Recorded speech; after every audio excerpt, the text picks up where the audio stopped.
We turn now to the state budget battle, where the push to reach a concession deal continues between Governor Malloy's administration and state union leaders. Yeah, today union workers spoke out to News 8 about how the sweeping state layoffs will affect them. News 8's Jamie Muro live tonight in Hartford with that story. Jamie?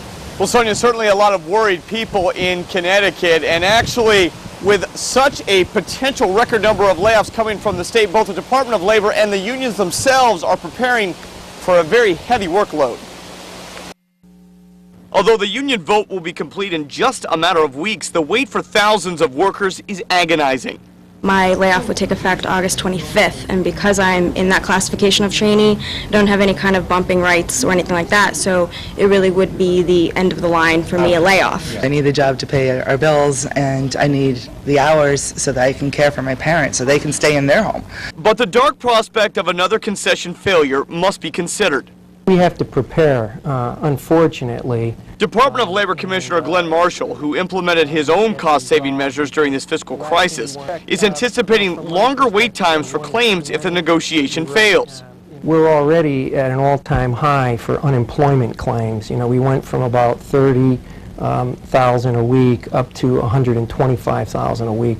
So that'll even add more with these potential 6,000 layoffs of, you know, having to in our call centers, dealing with a higher caseload of claims. CVEC also has resources to help laid-off workers. They have a placement and training committee that could help employees find other state jobs. That is, if there are other state jobs out there. And they admit if there are potentially thousands of layoffs here in Connecticut, the task could be overwhelming for this committee. Just yet another reason why so many people want this concession deal to pass.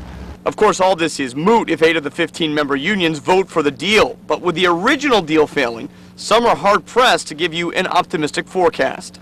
I just hope that they vote yes, not just for ourselves, but for the people that we serve.